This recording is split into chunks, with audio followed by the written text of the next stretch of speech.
हाँ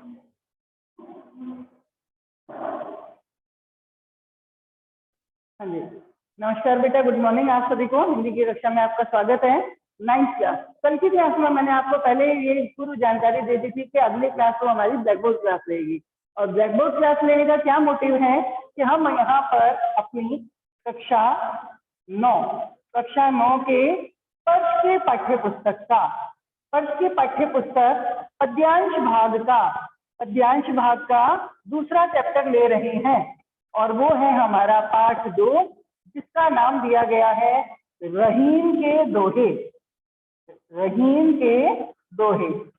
अब ध्यान दीजिए बेटा, मैं कुछ पंक्तियां आप लोगों के समक्ष उपस्थित करना चाहूंगी। बिगड़ी बात बने नहीं, लाख करो किन कोय, रहीमन फाटे दूध को मथे न माखन कोय। अच्छा, मैंने फिर से एक पंक्ति बोली कि रहीमन धागा प्रेम का मत तोड़ो चिपकाए, टूटे से फिर ना जुड़े और जुड़े गांठ पड़ जाए। ये सारी पंक्तियां आपने अपनी छोटी क्लासेस में भी पढ़ रखी है। हमें पता है कि कबीर और रहीम के दोहे जो हैं वो न केवल पुरानी सदी के थे, लेकिन फिर भी आज तक हमारे लिए और आगे आने वाली पीढ़ियों के लिए प्रेरणादायक हैं, जो हमें अंदर ही अंदर प्रेरणा भी देते हैं और हमारा मार्गदर्शन भी करते हैं कि व्यक्ति को अपने जीवन में किस तरह के नियमों का, किस तरह के भक्ति का और किस तरह से श्रृंगार के यानी प्रेम के प्रसंगों का पालन करना चाहिए। तो आइए बढ़ते हैं। सबसे पहले रहीम के दोहे, जो मैंने दोहे बोले उसके अनुसार रहीम के जीवन की जानकारी प्राप्त करते हैं। तो यहाँ पे मैं जीवन परिचय बता रही हूँ रहीम दास जी का। अब यहाँ पे मेरे बच्चे ये सोचेंगे, यहाँ पे तो मैडम जो है इसके जीवन परिचय के बारे में बोल रही है तो कोई हमारे लिए वैल्यू नहीं है। नहीं, अब आपको 9th में 10th के आधार पर ही अपने आप को प्रिपेयर कर लेना है कि जहाँ चैप्टर स्टार्ट हो रहा है और जहाँ चैप्टर खत्म हो रहा है, इसके बीच में से कहीं से भी कोई सी भी बात हमसे छूट ना जाए। क्योंकि अगर कोई सी भी बात अगर पूछ ली जाएगी तो हमारे ये ध्यान में रहना चाहिए कि ओवरऑल चैप्टर को जब हमने पढ़ा है तो सारे चैप्टर से रिलेटेड हर कोई जानकारी को हमने अपने आचरण में अपना लिया है। ठीक है, तो रहीम दास जी के जीवन परिचय से संबंधित जो महत्वपूर्ण बातें हैं वो मैं आप लोगों को बताने जा रही हूँ, ध्यान दीजिएगा। देखिए, सबसे पहले बात आती है इनका जन्म के विषय में ये कहा जाता है कि इनका जन्म जो है 15वीं शताब्दी में हुआ। कौन से शताब्दी? 15वीं शताब्दी। तो मैं यहाँ बता रही हूँ, देखिए इनका जन्म 17 दिसंबर 1556 ईस्वी को हुआ। कहाँ पर हुआ? जन्म हुआ इनका लाहौर में। ठीक है भाई, हमने यहाँ तक की जानकारी ली। रहीम दास जी का पूरा नाम क्या था? तो ये भी एक बात बनती है कि यहाँ रहीम दास जी का पूरा नाम था अब्दुल रहीम खान शब्द पे ध्यान दीजिएगा, अब्दुल नहीं बोला मैंने, अब्दुल रहीम खाना। ठीक है, अब खाना का क्या मतलब है? एक बार तो ये नाम सुनने में थोड़ा अटपटा लगता है। आपको पता है कि मुस्लिम में अपन कहते हैं कि खान साहब थे, खान, तो खानों का भी जो खान था, यानी शेर है तो शेरों का भी जो शेर होता है उसे बब्बर शेर कहा जाता है। बिल्कुल ऐसा ही कुछ यहाँ पर है। खान जो है उन खानों में भी जो सर्वश्रेष्ठ खान कहलाता है उसे खान, जैसे शेरे हिंद बोलते हैं ना अपन, शेर ए हिंद यानी हिंदुस्तान का जो शेर है, बिल्कुल इसी तरह से खान यानी खाना यानी खानों का भी जो सरताज था, खान, ये अब्दुल रहीम जी का पूरा नाम था। ये खान क्या है? एक पदवी है।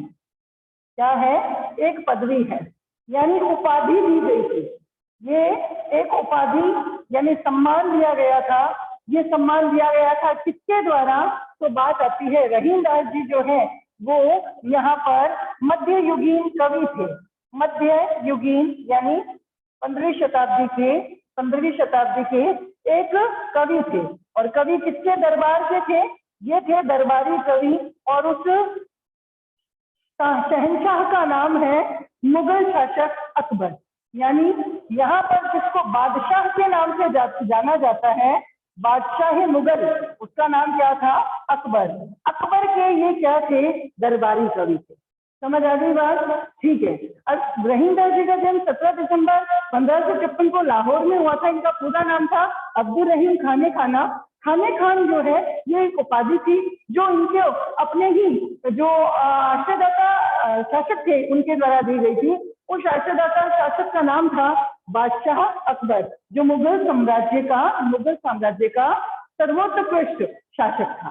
ठीक है। और इसी शासक के नवरत्नों में रहीमदास जी का नाम भी गिना जाता था। यानी 9 रत्न थे अकबर के दरबार के, उनमें से एक कौन थे? उनमें से एक रहीम जी थे। तो रहीम किसके पुत्र थे? अकबर का संरक्षक था, यानी अकबर का एक संरक्षक था। अकबर के माता पिता तो मर चुके थे, तो अकबर का एक संरक्षक था जिसका नाम था बैरम खान, और इसी बैरम खान के पुत्र थे कौन? रहीम। समझ आ रही है बात? यानी अकबर के जो संरक्षक थे बैरम खान, इन्हीं बैरम खान का पुत्र था रहीम। और रहीमदास जी के स्वामी भक्ति से प्रभावित होकर बादशाह अकबर ने उनको खाने खान की उपाधि से भी सम्मानित किया। ठीक है। रहीम वैसे तो कैसे थे? मुसलमान थे, लेकिन मुसलमान होने के बावजूद भी उन्होंने जिस तरह के दोहे लिखे, उन दोहों के 3 प्रकार हैं, ध्यान दीजिएगा। यानी इन्होंने 3 विषयों से संबंधित दोहे लिखे। कौन से विषय? सबसे पहला विषय था इनका श्रृंगार का। श्रृंगार का अर्थ होता है बेटा प्रेम से संबंधित दोहे। ठीक है। दूसरा था भक्ति से संबंधित दोहे, और तीसरा था नीति अर्थात नियमों से संबंधित दोहे। यानी रहीमदास जी के जो दोहे थे उनमें कौन कौन से प्रमुख विषय शामिल किए गए? यानी रहीमदास जी ने जिन जिन दोहों को लिखा था उसमें 3 तरह के विषय थे। पहला था भक्ति से संबंधित दोहे, नीति से संबंधित दोहे और श्रृंगार से संबंधित दोहे। अच्छा, इन्होंने जो ये दोहे लिखे, इन दोहों में इन्होंने कौन कौन सी भाषा काम में ली? तो रहीमदास जी जो है वो मध्ययुगीन कवि थे, और उनको कौन सी भाषाओं का ज्ञान था? तो इनको भी नोट कीजिएगा, कौन सी भाषाओं पे इनका अधिकार था। सबसे पहले बात आती है अवधी भाषा। अवधी भाषा के अलावा फारसी भाषा, फारसी भाषा के अलावा संस्कृत भी इन्होंने पढ़ी थी, और हिंदी का भी इनको ज्ञान था।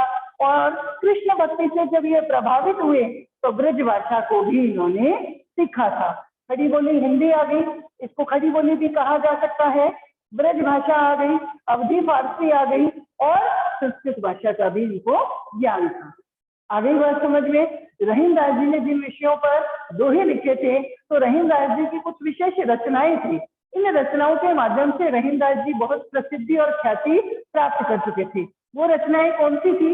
तो महत्वपूर्ण रचनाओं का जब नाम आता है तो इन रचनाओं में सबसे पहला नाम लिया जाता है, वो है रहीम दोहावली। क्या नाम है? रहीम दोहावली। दूसरी रचना बरवे। तीसरी रचना रास पंचाध्यायी।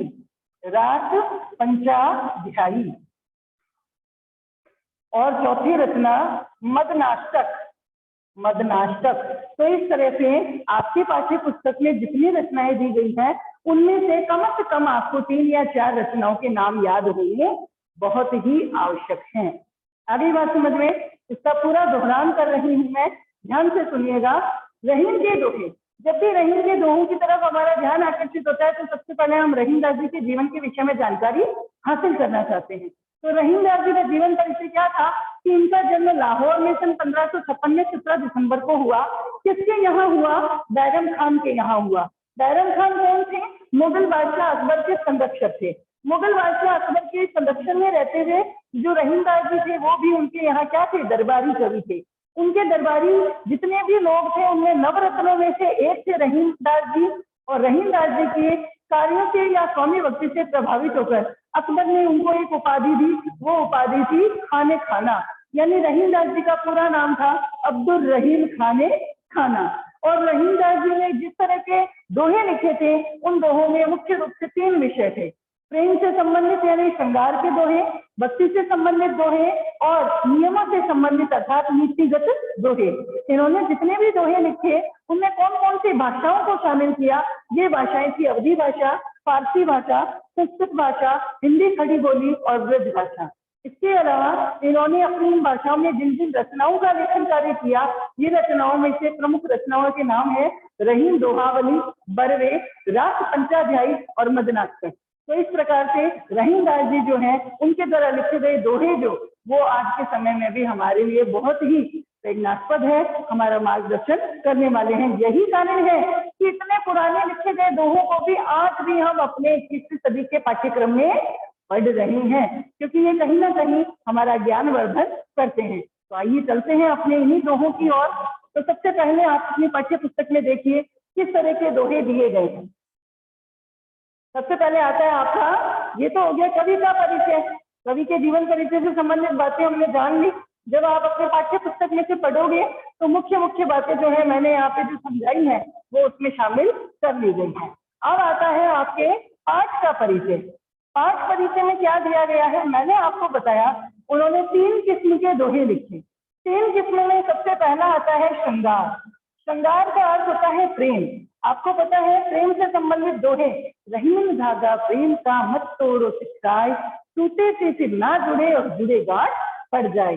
तो प्रेम से संबंधित कई महत्वपूर्ण जानकारियां जो है रहीम दास जी ने अपने दोहे के माध्यम से हमें दी है। इसी तरह से उन्होंने भक्ति से संबंधित दोहा भी लिखा है। भक्ति से संबंधित दोहे में क्या लिखते हैं वो, चित्रकूट में रमी रहे रहीमन अवध नरेश, और जापर विपदा पड़त है तो आवत या देश। जब आप अपनी पाठ्य पुस्तक के दोहों को 1 बाय 1 पढ़ोगे ना तो ये सारे दोहे आपको उसमें शामिल दिखाई देंगे। अब बात आती है नीतिगत दोहे।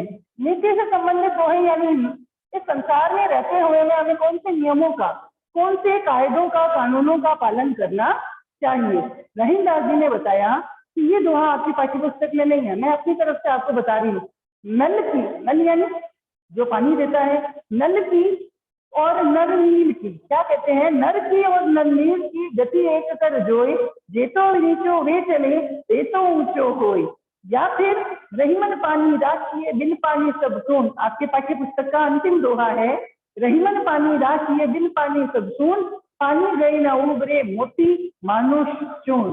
तो आइए आपको मैं इन्हीं सारी रचनाओं से, इन्हीं सारे दोहों से, इन्हीं सारी पंक्तियों से अवगत करवाती हूँ, परिचित करवाती हूँ, जिसमें लेते हैं हम सबसे पहला दोहा। सबसे पहला दोहा कौन सा है, रहीम दास जी कहते हैं, रहीमन धागा प्रेम का मत तोड़ो चटकाए, है ना। क्या कहते हैं कि टूटे से फिर ना जुड़े, तो अगर जुड़े तो गांठ पड़ जाए। मैं समझती हूँ इस तरह मेरा ये प्रयास आप लोगों को सही लग रहा होगा और सार्थक भी होगा कि एक एक दोहों को मैं यहाँ पर लिख रही हूँ और वर्ड टू वर्ड पहले अर्थ बताऊंगी, एक एक शब्द का अर्थ बताऊंगी, उसके बाद हम इसका ट्रांसलेशन यानी अनुवाद करेंगे। ध्यान से समझिएगा। रहीमन, रहीम दास जी के अनुसार धागा प्रेम का, यानी प्रेम का जो संबंध है, प्रेम का जो संबंध है वो धागे के समान है। प्रेम का जो संबंध है वो धागे के तुल्य है या धागे के समान है। कौन कहता है, रहीम दास जी कहते हैं। रहीम दास जी के अनुसार प्रेम का संबंध धागे के तुल्य है, धागे के समान है। कैसे भाई, साबित करो। तो रहीम दास जी ने अपनी इस बात को आगे साबित भी किया। कैसे, मत तोड़ो चटकाए, चटकाए यानी चटक करके, जोर लगा करके, तोड़ो मत। अब ये जोर किस चीज का, मतभेदों का, आप अपने विचारों का, आप अपनी ईर्ष्या का, आप अपने बैर का जो जोर लगा करके आप इस संबंध को, प्रेम रूपी धागे को तोड़ने का प्रयास मत करो, खींच कर तोड़ने का प्रयास मत करो। क्या होगा, टूटे। अगर ये संबंध, प्रेम का जो संबंध है जो धागे के समान है, एक बारी टूट गया फिर ना जुड़े तो यह प्रेम का संबंध फिर से जुड़ नहीं पाएगा।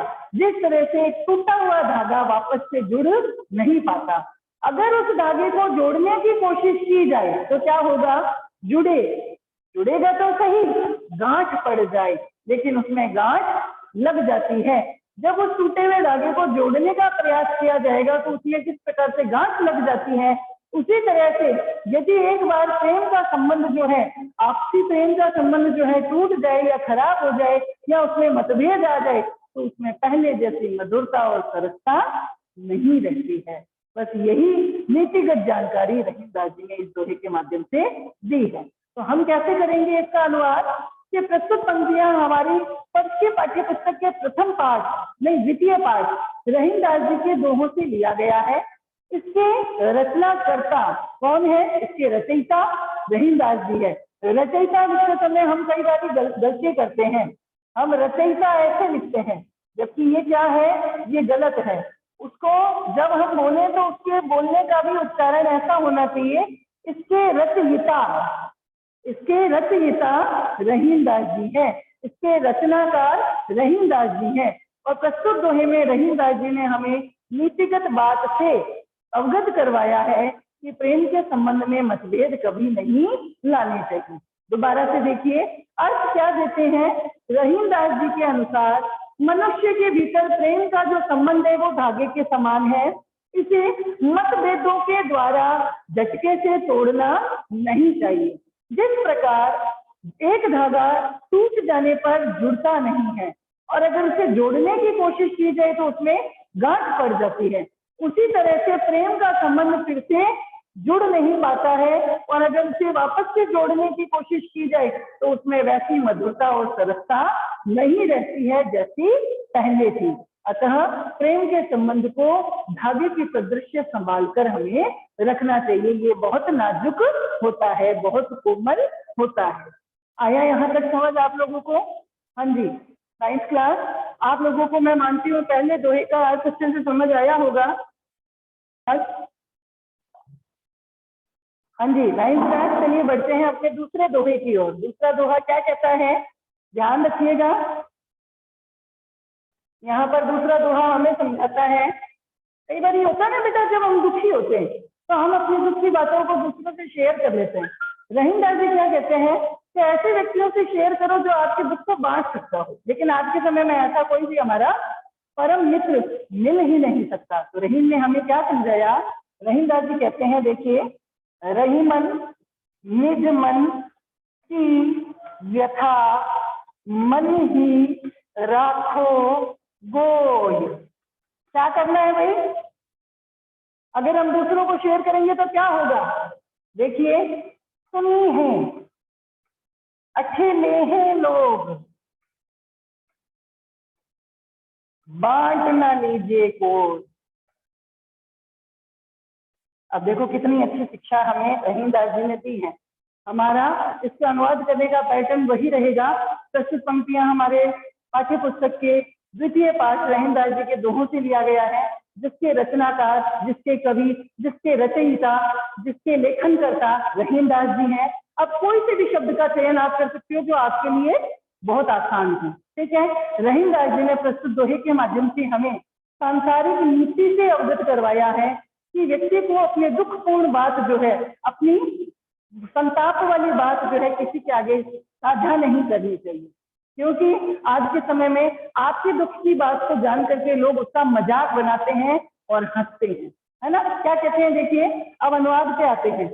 रहीमन, रहीमदास जी के अनुसार, निज यानी अपने, मन यानी हृदय, की यानी की, व्यथा यानी दुखपूर्ण बात, दुखपूर्ण बात।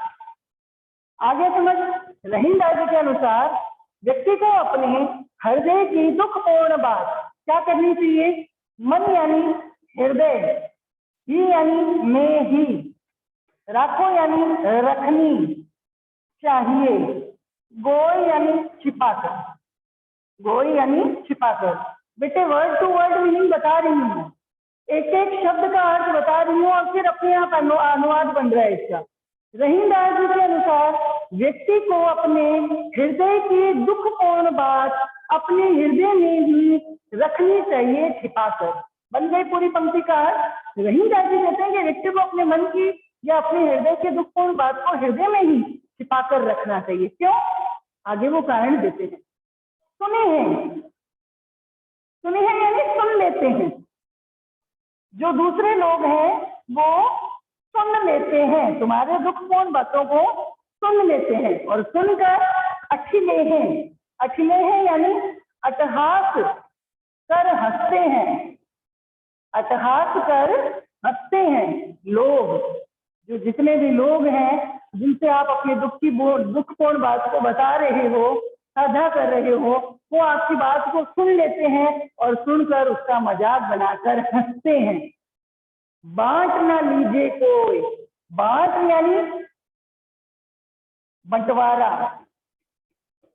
लीजिए लेता, न यानी नहीं, कोई यानी कोई भी, और उन लोगों में से कोई भी व्यक्ति उस दुखपूर्ण बात में जो दुख है उसको बांटता नहीं है, बल्कि मजाक बनाते हैं, उन पर हंसते हैं। और ऐसा व्यवहारिक है, ऐसा कुछ भी ऐसा नहीं है कि सब किताबी ज्ञान है।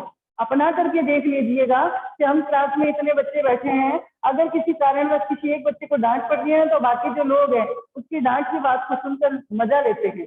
ये नहीं सोचते कि आज किसी कारण उसको डांट पड़े तो कल क्या पता हमारा भी नंबर हो सकता है। लेकिन यहाँ ये बात सही है, आपकी दुखपूर्ण बात को सुनकर के लोग हंसते हैं और उनमें से कोई भी व्यक्ति उस दुख को बांटने की कोशिश नहीं करता है। दोबारा देखिए, रहीमदास जी के अनुसार व्यक्ति को अपने हृदय की दुखपूर्ण बात अपने हृदय में ही छिपाकर रखनी चाहिए, क्योंकि दूसरे जो लोग हैं वो उसकी सारी बातों को सुनते हैं और अट्टहास कर उस पर हंसते हैं, लेकिन उनमें से कोई भी व्यक्ति ऐसा नहीं है जो उस दुख को थोड़ा बहुत भी बांट कर अपने पास ले ले। अतः अपने दुख की बात को अपने हृदय के भीतर ही छिपा कर रखना चाहिए। समझ आया बेटा आप सभी को? दूसरे दोहे का अर्थ भी मैं ये मानती हूँ आपको अच्छे से समझ आया होगा। आया कि नहीं, एक बार रेज हैंड करके बता दीजिए भाई, 9th क्लास।